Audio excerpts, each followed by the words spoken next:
चीन ने भारत को लेकर बड़ा बयान दिया है।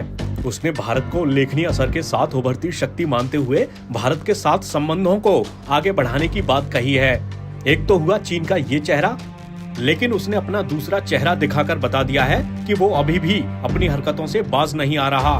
दरअसल चीन ने अरुणाचल प्रदेश पर अपने दावे पर फिर से जोर देने के मकसद से इस भारतीय राज्य के लिए चीनी, तिब्बती और पिनियन अक्षरों में नामों की तीसरी लिस्ट जारी की है। चीन के नागरिक मामलों के मंत्रालय ने रविवार को अरुणाचल प्रदेश के लिए 11 जगहों के मानकीकृत नाम जारी किए। तो आपको बता दें कि चीन की इसी तरह की हरकतों पर भारत दो टूक जवाब दे चुका है।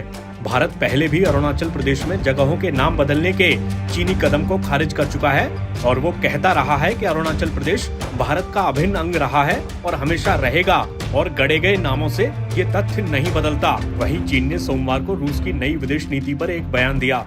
चीनी विदेश मंत्रालय की प्रवक्ता माओ निंग ने कहा, चीन, रूस और भारत सभी उल्लेखनीय प्रभाव वाले उभरते हुए प्रमुख देश हैं। उन्होंने कहा, ऐसे समय में जब अंतर्राष्ट्रीय और क्षेत्रीय परिदृश्य गहन और जटिल बदलावों का सामना कर रहा है, हम रूस और भारत सहित अंतर्राष्ट्रीय समुदाय के साथ संचार को मजबूत करने के लिए तैयार हैं और सच्चे बहुपक्षवाद की रक्षा करने और वैश्विक चुनौतियों का संयुक्त रूप से जवाब देने के बारे में दुनिया को एक सकारात्मक संकेत भेजते हैं।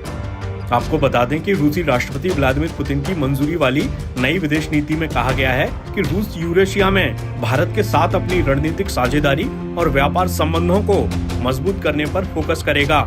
इस नीति के मुताबिक रूस गैर मित्र देशों और उनके साझेदारों की विनाशकारी गतिविधियों को रोकना सुनिश्चित करेगा।